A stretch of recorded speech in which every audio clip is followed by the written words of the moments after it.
Hey guys, it's Kevin again. This is going to be my review for the series premiere of Hindsight. Now, this was a show that, of course, this was the pilot, and let me explain something with the show. You guys will probably notice that I have not talked one bit about this show. Nothing. I haven't even said, what I thought of this show or anything. Let me explain how I found this show. I was literally just looking through the list of new shows that were premiering, and I saw this show called Hindsight, and it's on VH1, which I don't really like. I don't think they make very good programs. However, I look at the plot of it, and I'm like, that's actually an interesting concept. And then I watched the promo, and I thought it looked like a very fun show, and I thought, you know what, I'll check it out. It's probably not going to be very good, but I'll check it out. I really wasn't expecting this to be very good. But surprisingly, Hindsight isn't just a fun show. It's great. It's a great show. I think this is going to be the show that people think is I think it's going to be the show on VH1 that people actually really like. It's a very interesting concept. It's very funny too. There are a lot of things I really like about it, and I really love the concept of this show. So let's just get to it. And just like Empire, guys, I will only be reviewing the pilot of this episode. And you guys are probably wondering, why are you doing that for Empire, Hindsight, and Jane the Virgin, but you didn't do it, and Gallivant, but you didn't do it for Once Upon a Time? Once Upon a Time, it's just a new season, so I don't want to review a season premiere, but I want to review a series premiere so you guys know my overall thoughts on the show. So let's just get to this episode. So basically, the plot of the show, we're in the year 2014, and we get our main character, Becca Bradley. She's looking over her wedding photos from 1995, and it's the eve of her second wedding. And that's bringing back a little bit nostalgia from her first field trip down the aisle. It didn't really go well. Also, she's also thinking about her former best friend, Lolly, who was the maid of honor at her first wedding. And she makes an attempt to call Lolly after not speaking to her for the past 10 years, but she doesn't even know if the number she has is the one that Lolly still has. And you can definitely tell that they have lost a lot of connection, and Becca feels really bad about this. And after she hangs up the phone, Becca heads to the rehearsal dinner and has run-ins with her judgmental mother, Georgia, and her father, Lincoln, and her younger wife, and his younger wife, Sabrina, who announced that they are having a baby. And her demanding boss, Simon, who is hankering her about a trivial work matter, he's very, he's giving her, he's really upset with her.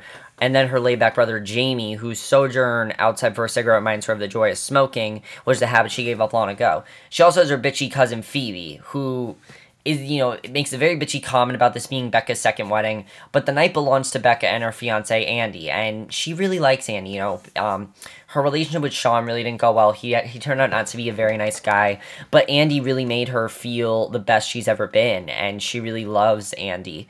And he gives a very, sweet speech. You can tell that he really does care about her, since, that he was infatuated with her since they were kids, and he says that they're both really lucky to be there tonight, except Becca. She's been having second thoughts about going through with the wedding because she knew how the last one turned out. Now, we don't exactly know what happened between Becca and Lolly. All we knew is that there was some kind of fight between them, and it didn't really end up well. We don't know what it was over, though, so it definitely, things have not really been going as well as she might have expected it to go. She definitely wanted things to go better than they have, and her life kind of sucks right now. She really does not have as good as a life as she wants to. So she then rushes to the bathroom for some time alone, only for Phoebe and Georgia to come in talking about her. And hiding in the stall, she overhears her mother criticizing her seemingly dead-end career path by calling her a glorified secretary, and Phoebe tries to defend her, saying that Becca getting consumed by her first husband was understandable given how attractive he was, and that sometimes you have to let people do what they need to do, even if it seems like their priorities are out of whack. And I like that quote. I thought that was good. And she's kind of hurt by her mother's words. She pretty much just said Becca only did that because she thought that he was attractive. That's the only reason why she put up with him. So she's kind of hurt about this. So she decides to say goodbye to Andy, and she heads to her dad's place to spend the night. However, once she gets there, she sees the type of presence that Sabrina has and wonders where it's possible to put things back to where they were once. And they really are not on a good path at all. She then spots a New Year's photo from Lolly, a free spirit, and we find out more about Lolly here. She only ate cereals. She developed and I love this, they developed a secret language with her that was only made of movie quotes, and remembers, perhaps driven by her loneliness, a type of close friendship they once had. So Jamie comes into her room, finds Becca getting emotional over Lolly, So after he reminds her that everybody wants to go back and fix things in their past, she goes outside for some air. You know, Becca's very upset about Lolly. She really wishes things went better with her and Lolly, and it didn't. And at the newsstand, there's this man in line who basically tells her that she looks like she's trying to solve a puzzle, and gives her a Buddhist proverb before leaving, and she wonders whether she's met this man before. She heads back to her dad's building, gets in the elevator. However, while she goes up in the elevator, she flashes back to another New Year's with Lolly. This one was less fun because, you know, before passing out, Becca wakes up and things seem different. Something else is going on. You know, it's clearly it's a little bit different than what happened.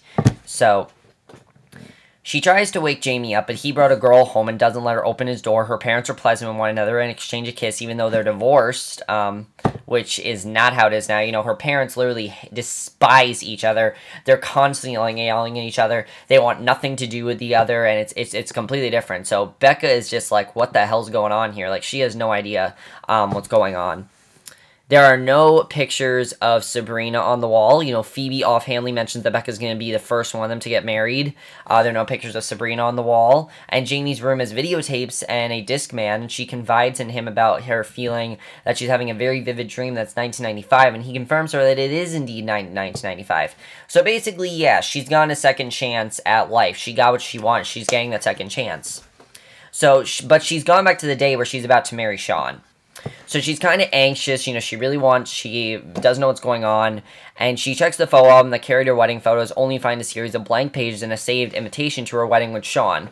So Becca then heads to Lolly's apartment, where she's visibly overwhelmed upon seeing Lolly for the first time in a decade. I mean, think about it. Becca has not seen Lolly in a very long time, so for her to reconnect with her again was great to see. I mean, you really felt that joy that Becca got. You really felt that these two had a great friendship, and Becca really felt upset that she ended this friendship with Lolly. So it was really cool to see them interact. Honestly, probably one of my favorite parts of the episode were their interactions. I mean, they really are great friends.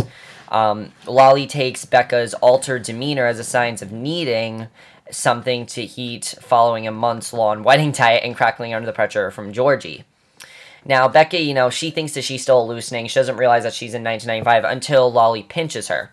She then realizes that she actually is in the year 1995. This is not a dream. And to prove this, she tells Lolly about getting together with Andy, who's currently dating Melanie. Now, at the time, she thought Andy was like this dorky kid who was sort of like a nerd and things like that. He wasn't really attractive to her. You know, she wasn't really into him.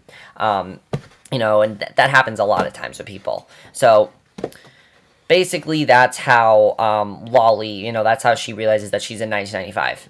Now, the latter is being something that 1995 Becca couldn't have known then, but Becca also pieces together that Lolly was the one who slept with Jamie that morning, and that she's going to break his heart. So that's really big, you know, and I thought that was a actually very interesting twist that Lolly slept with Jamie. I thought that was, you know, that Lolly sleeps with Jamie. You know, I definitely think that's a very good twist, and she's freaked out the entire situation. Lolly decides to leave. She warns her not to take muscle relaxers or see Shawn. You know, she says, don't see Shawn, don't do anything, because Lolly clearly realizes that, I mean, she thinks she's going crazy at this point. She doesn't know what's going on, but she does kind of believe Becca, and I think it's just because of how close they are. That's why she believes Becca, and it does make sense if she does believe Becca. So Becca doesn't listen, though. She assembles an outfit out of a hodgepodge of baby doll dresses, overalls, and giant flannel in Lolly's apartment and heads to Shawn's apartment.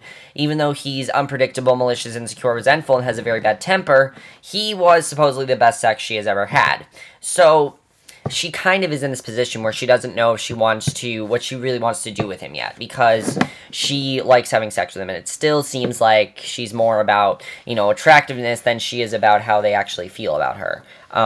It seemed like she cared about their feelings, but it kind of seems like now she's going back to her 1995 self. So she revisits her favorite aspect of the relationship one more time, except afterwards she's regretful, considering that she was just engaged in 2014, and that she knows she and Shawn are headed for a breakdown. She knows it's not going to end well between the two of them. So she expresses to him that she's not sure they should be doing this, and he gives her the time to think that she requests, though he's clearly upset at her sudden burst of cold feet. You know, he has no idea why she suddenly is not okay with this. You know, she's just like, this is not a good idea, I don't like this at all, let's not do this, and he doesn't understand why. He doesn't understand what this is all about. I mean, it makes sense why he doesn't understand. I mean, if someone just randomly came up to me and said, hey, I don't think this is a good idea, I mean, what made you have sex with them and then you want to break up? Like, that doesn't make any sense. So Becca decides to go to her father. You know, it's all about being unable to marry Shawn. However, he assures her that while he understands if that's the decision she makes, he's never seen her face light up like it does when Shawn walks into a room. You don't find that more than once in a lifetime. And when her mother comes into the room, though, Becca asks whether she's happy in her marriage, given how often she and Lincoln argue. You know, they constantly are arguing and everything. And Georgie responds that that's how they, you know, communicate. And even if things were bad enough for a separation to occur, the grass isn't always greener.